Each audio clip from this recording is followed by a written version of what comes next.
그때에 예수의 어머니와 동생들이 와서 밖에 서서 사람을 보내어 예수를 부르니 무리가 예수를 둘러 앉았다가 여짜오되 보소서 당신의 어머니와 동생들과 누이들이 밖에서 찾나이다. 대답하시되 누가 내 어머니이며 동생들이냐 하시고 둘러앉은 자들을 보시며 이르시되 내 어머니와 내 동생들을 보라. 누구든지 하나님의 뜻대로 행하는 자가 내 형제요 자매요 어머니이니라. 아멘. 오늘 설교는 가족 늘리기라는 제목의 설교입니다. 가족에 대한 주제로 우리 설교를 할 터인데 우리 설교하기 전에 이거 좀 오늘의 설교 주제를 같이 생각할 수 있는 그런 계기가 동기를 부여해주는 그런 어떤 영상을 하나 좀 보도록 하겠습니다. 제가 잠깐 또 공유를 할게요.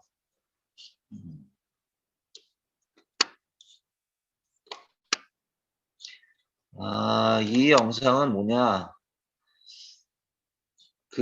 여러분 탤런트이자 배우인 조승우 씨 아시나요? 유명한 뮤지컬 배우이기도 하죠. 그분 이제 얼마 전에 유퀴즈 온 더 블럭이라는 그런 프로그램에서 인터뷰를 했는데 거기 인터뷰에 이제 이런 제목이 있었어요. 시공간을 초월해서 전하고픈 진짜 메시지. 딱 한 사람에게 뭐 과거, 현재, 미래를 상관하지 말고 전하고 싶은 정말 어떤 메시지가 있으면 전해 주십시오 하고 했더니 이렇게 이 사람이 인터뷰를 했습니다. 가족에 대한 인터뷰인데 좀 잠깐 함께 보겠습니다.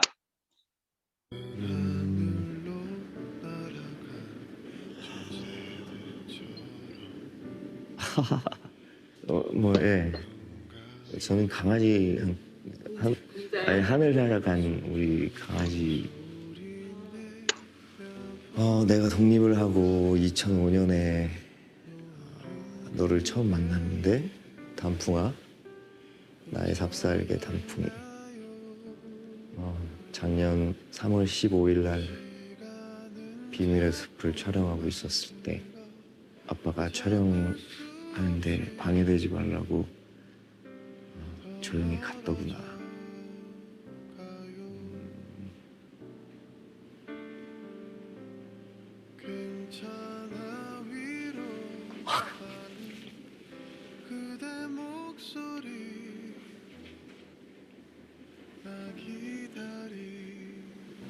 왜 이러지?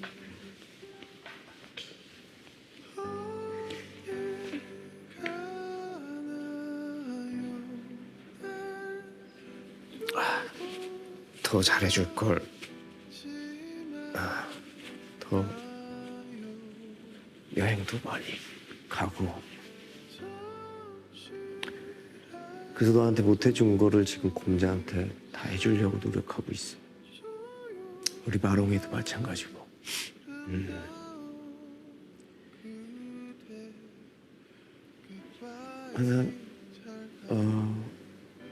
내가 만약에 하늘 날아갔을 때 반려견들이 제일 먼저 달려와서 꼬리 흔들면서 반겨준다는 얘기가 있더라고. 언제 될지 모르지만 그때 꼭 다시 만나서 뛰어놀자.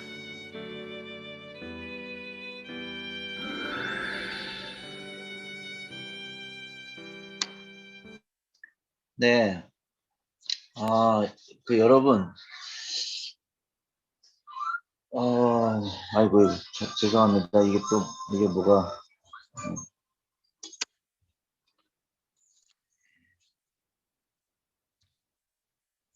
죄송합니다. 조승우 씨 인터뷰 여러분 어떻게 보셨나요? 저는 가족에 대한 말씀을 준비하면서 이 인터뷰가 생각이 났어요. 여러분들 중에 반려견, 반려묘, 이제 이런 애완 동물들을 키우시는 분이 계실지 모르겠는데, 제가 주변에 애완동물 키우시는 분들 보니까 정말 자식처럼 생각하더라고요. 정말 가족처럼. 이 조승우 씨처럼. 조승우 씨 반려견 단풍이가 얼마 전에 죽었다고 그랬는데, 그것 때문에 지금까지도 이제 슬퍼하는 모습. 근데 저는 사실 이게 굉장히 낯설어요. 저는 이런 경험이 없기 때문에 이런 동물들을 가족으로 맞아들인다는 마음이라는 게 어떤 걸까? 그리고 요즘 시대에 우리 주변에 뭐 한국이나 이런 여러 나라에서 그런 어떤 애완동물들을 정말 사람 이상으로 어찌 보면 주변에 있는 이웃이나 사람보다도 더 소중히 여기는 이 심리는 어떤 걸까? 제가 이거를 뭐 폄하하거나 그런다는 게 아니고 저는 사실 이 부분이 와닿지가 않거든요. 제가 애완견을 키우지 않아서.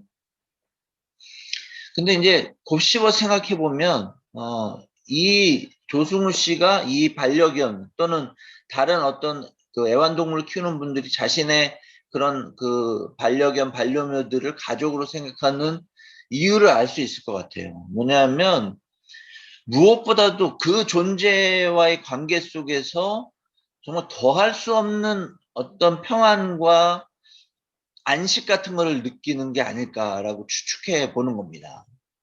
그 이야기는 다르게 얘기하면 뭐냐면 주변의 사람들이 가장 가까운 가족조차도 현대인들의 일부 어떤 현대인들에게 안식과 평안 또는 그 우리가 생각하는 어떤 사랑의 이런 부분들을 주고 있지 못하다는 그런 반증이 아닌가 하는 생각도 또한 동시에 들었습니다.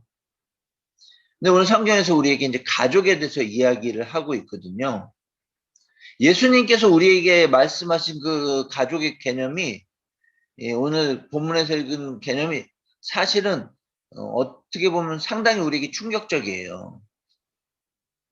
그래서 어, 우리 인생에서 가장 중요한 존재인 가족. 사실 그렇잖아요.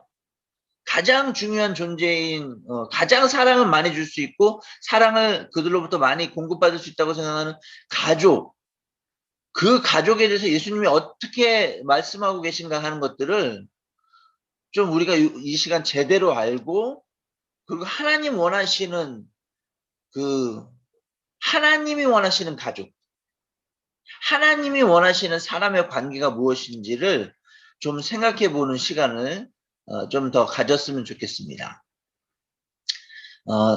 잠시 제가 또 그 화면 공유를 좀 하도록 하겠습니다.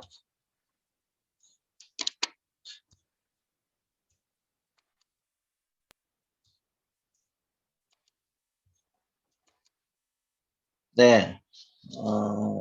예수님 여기 지도 계속 제가 보여드리는데 지금 여기 예수님은 이 지금 3장에서 여전히 가버나움에서 지금 설교를 하고 계신데 예수님의 고향은 나사렛이잖아요. 근데 예수님께서 가버나움에서 이렇게 막 설교하고 전도하고 그 이 갈릴리 주변을 돌아다니시면서 하시는 이런 것들이 당연히 나사렛에 있는 가족에게까지 그 이야기가 전달이 됐고 이분들이 예수님이 걱정되기도 하고 걱정이 가장 큰 것 같아요. 예수님에 대한 걱정.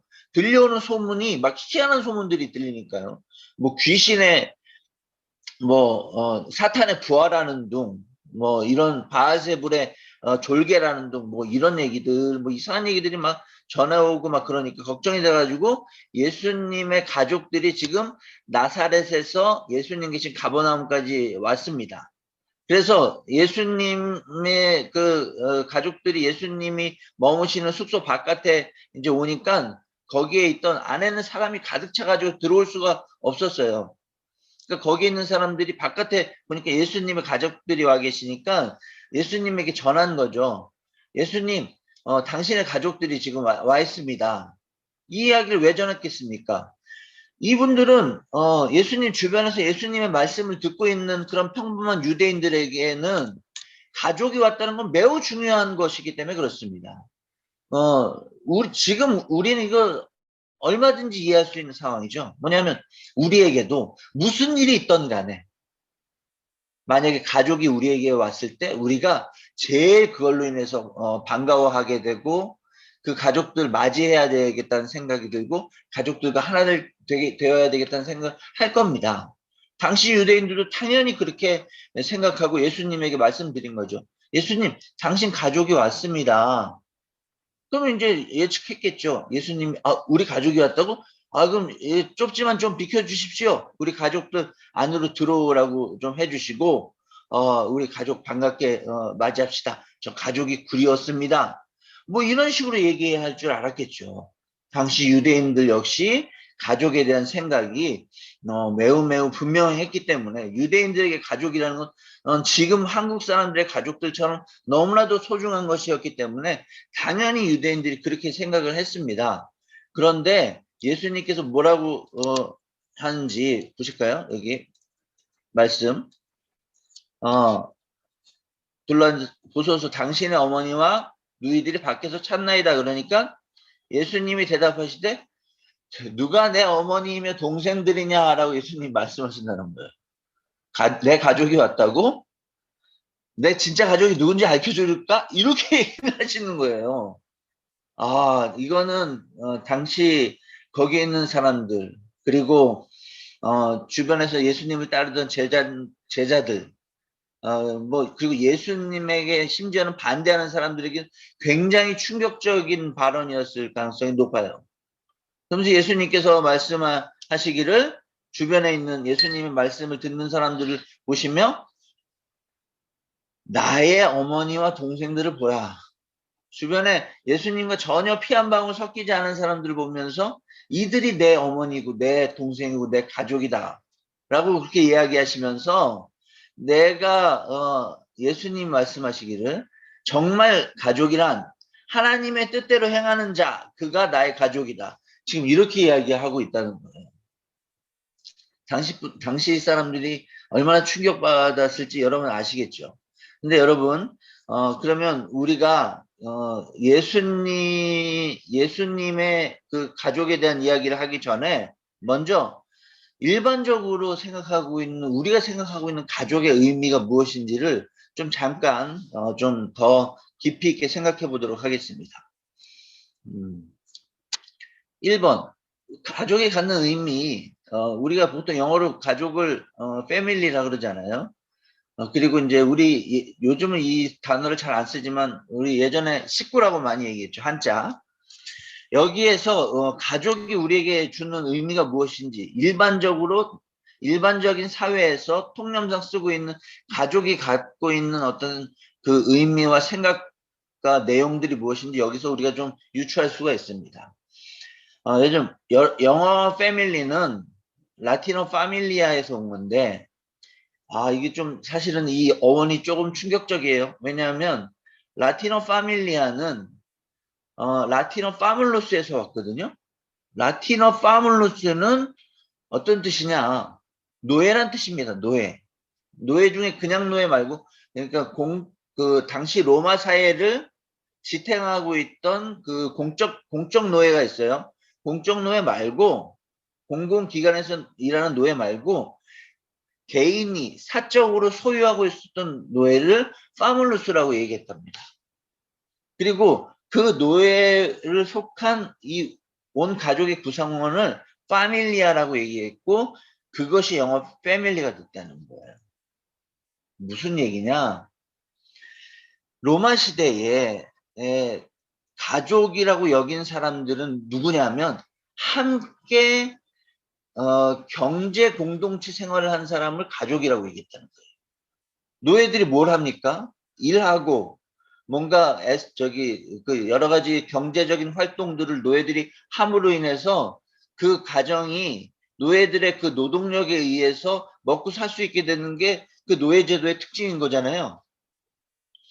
그 사적 노예들까지 같이 합해서 가족이라고 여겼다는 것이고 그것이 패밀리라는 단어로 그렇게 발전됐다는 것입니다.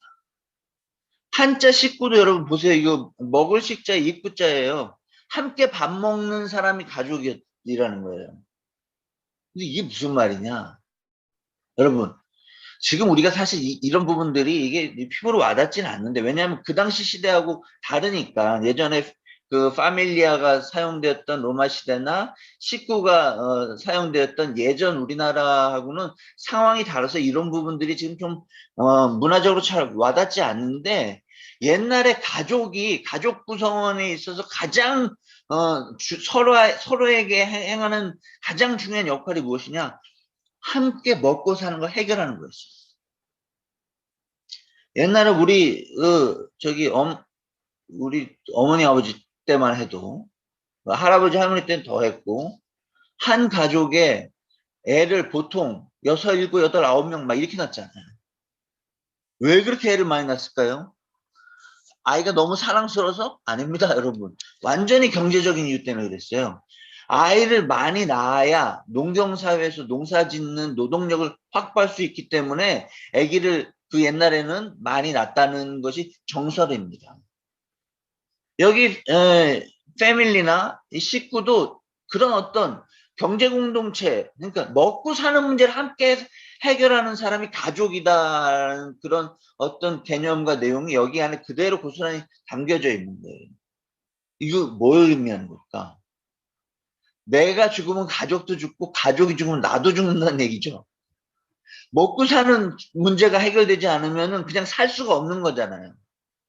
가족이라는 거는 뭐냐면 그 안에 담겨져 있는 어떤 의미는 뭐냐면 가족으로 인해서 내가 산다 하는 그 의미가 담겨져 있다는 거예요. 지금은 그 의미가 많이 옅어졌죠. 사회 구조가, 경제 구조가 바뀜으로 인해서.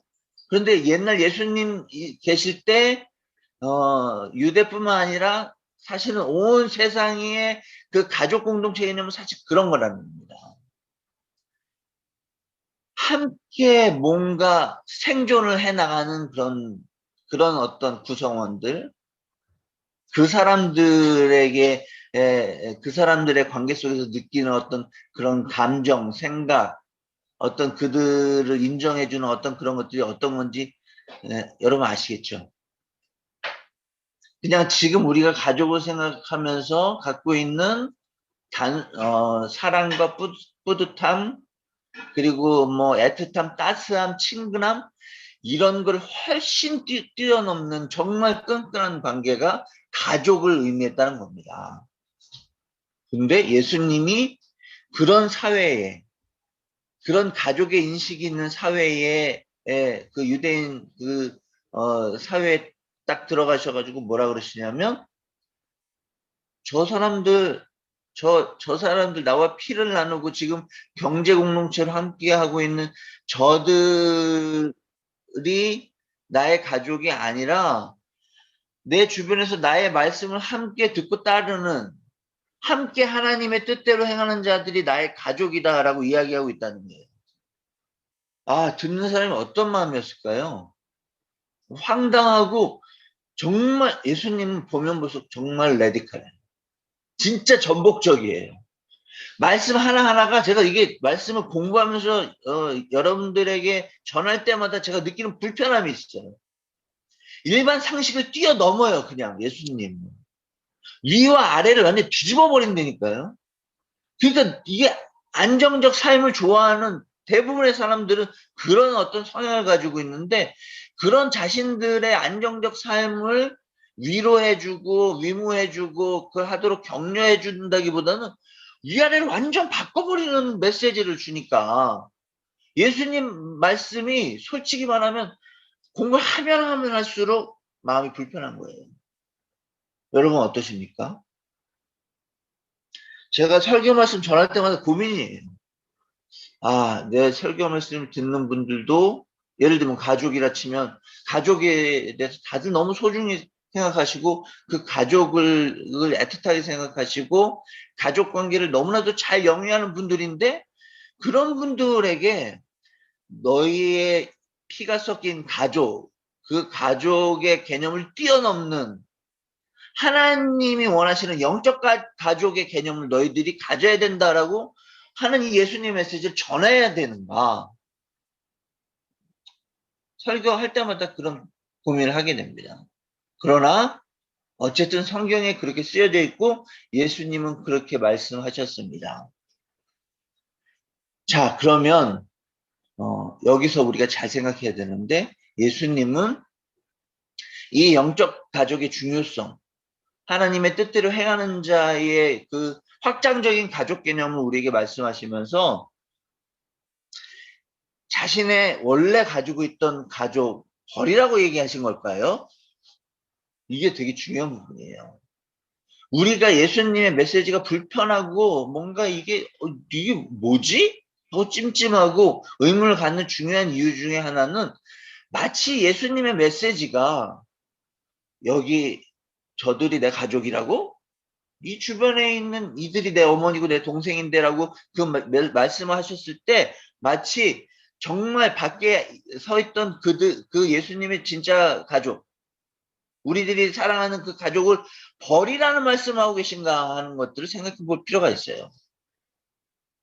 예수님은 기존 가족을 버리고 하나님의 뜻을 삶의 목적으로 갖는 사람끼리 새로 가족을 구성해라. 이렇게 말씀하신 걸까요? 아닙니다. 정말 아니에요. 왜 그런가? 예수님의 그 말씀을 잘 살펴보면 그 뜻을 분명히 알 수 있게 되는데 예수님이 말씀하신 가족은 뭐냐면 하나님의 뜻대로 행하는 자입니다. 근데 하나님의 뜻이 무엇일까요? 내 옆에 있는 사람이 누구든지 내 스스로와 같이, 나와 같이 사랑하는 것, 그것이 하나님께서 우리에게 말씀하시는 이웃을 내 몸과 같이, 나 아닌 타인을 내 몸과 같이 사랑하는 것, 그것이 하나님이 우리에게 말씀하신 모든 행동 강령의 가장 기본이라고 성경에서 가르치고 있기 때문에 그렇습니다. 그러니까 예수님께서 말씀하신 하나님의 뜻대로 행하는 자가 가족이다라는 뜻은 뭐냐면 네 옆에 있는 너희들이 나면서부터 함께했고 지금까지 함께하고 경제 공동체로서 함께 생사를 같이 하는 생사고락을 같이 하는 가족으로서 그들을 사랑해야 되지만 그 사랑에 그쳐서는 절대 안 된다.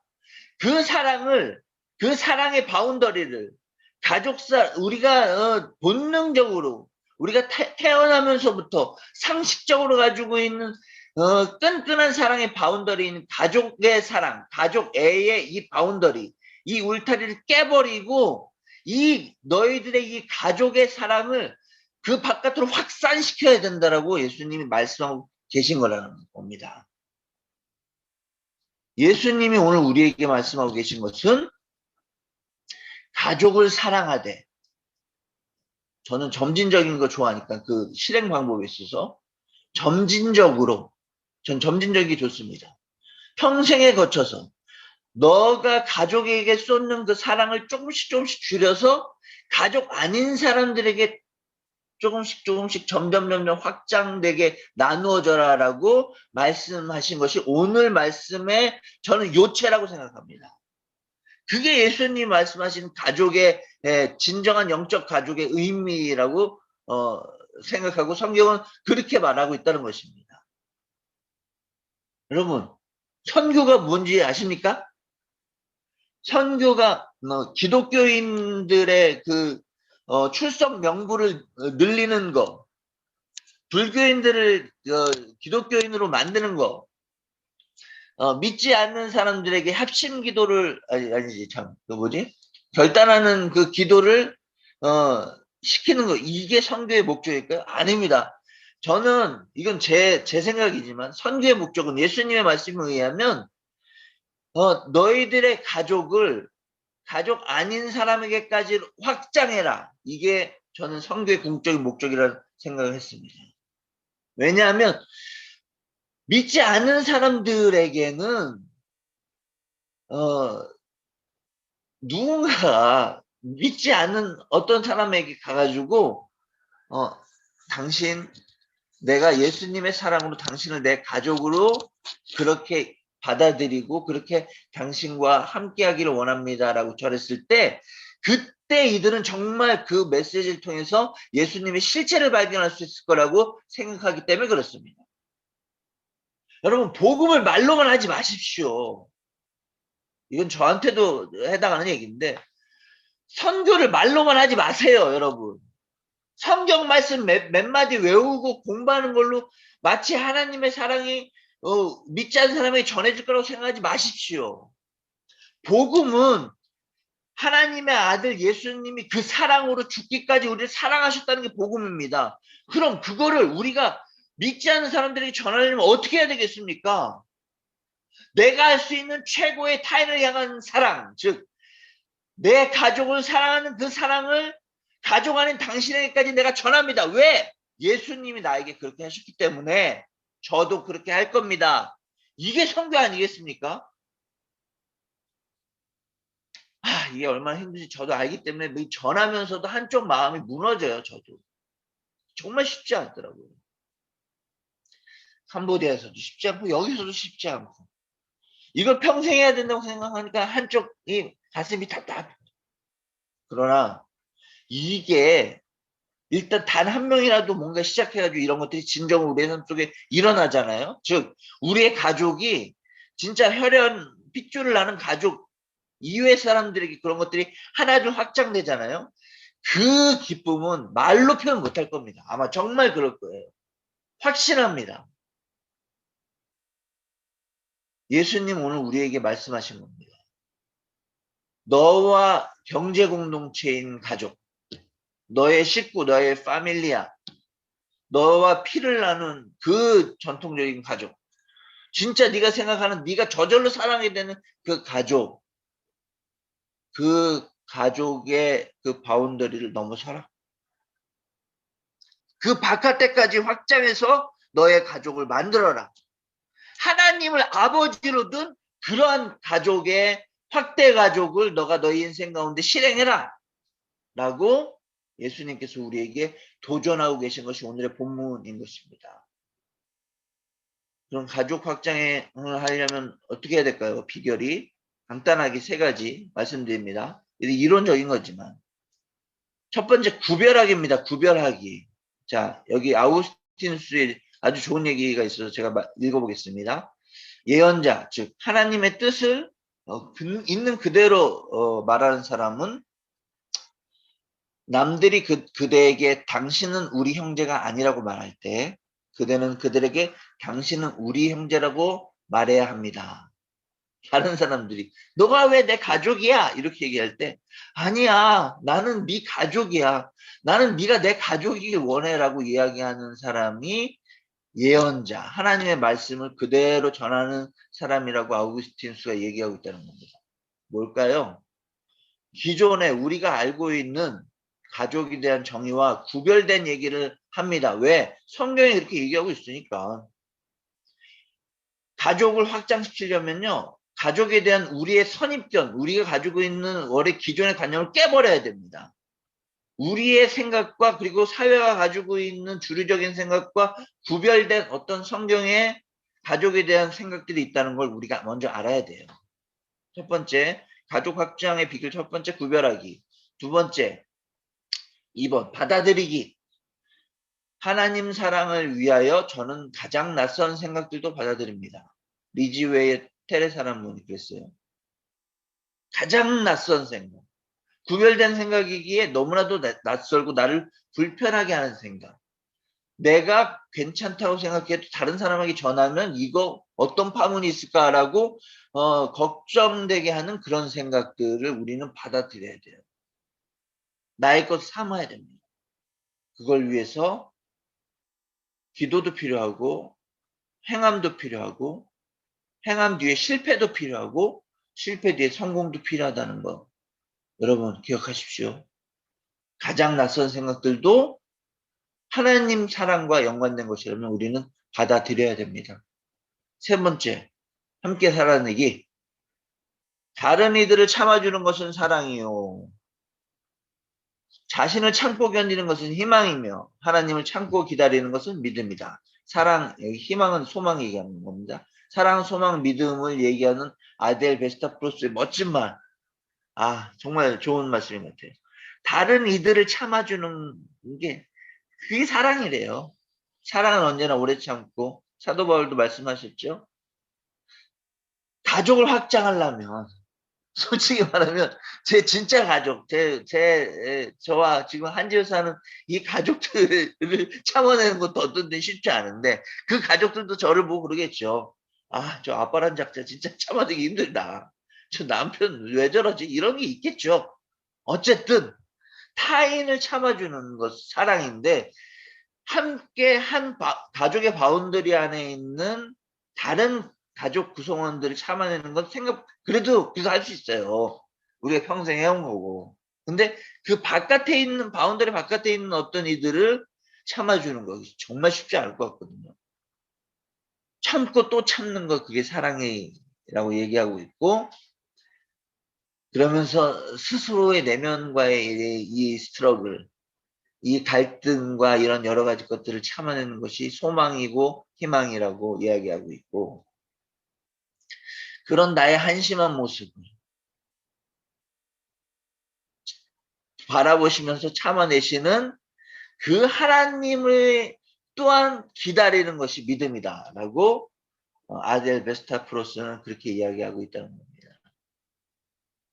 이론적으로는 이게 가족 확장의 비결이라는 생각이 들어요.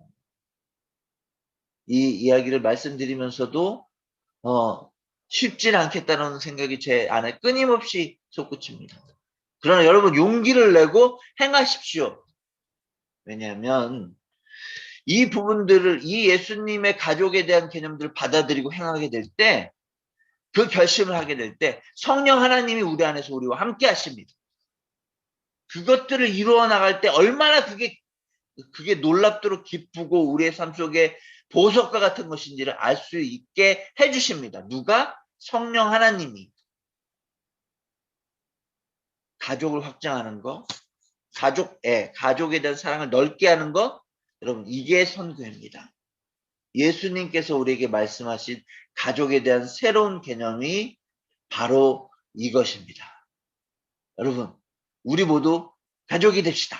그리고 우리의 가족을 더 확대시킵시다. 제가 기도하겠습니다. 하나님, 저희는 가족을 너무 사랑합니다. 그래서 가족을 위하여 희생하고 뭔가 그 가족을 위하여 저희 자신을 낮추고 저희 안에 있는 것들을 내어놓기를 주저하지 않습니다. 하나님, 그러나 오늘 예수님에게 배운 것처럼 우리 가족 아닌 사람들도 가족 삼게 하여 주시옵소서. 그런 힘을 우리에게 허락하여 주시옵소서. 그렇게 하여 우리가 사는 이 땅이 천국이 되게 하여 주시옵소서. 나와 관계된 어떤 사람들이 나로부터 가족 사랑 이상의 사랑을 받고서 그 삶에 참된 보람과 참된 기쁨과 행복을 얻게 하여 주시옵소서. 저를 사용하여 주시옵소서. 우리를 사용하여 주시옵소서. 그렇게 함께 가족되게 하여 주시옵소서. 예수님의 이름으로 기도드립니다. 아멘.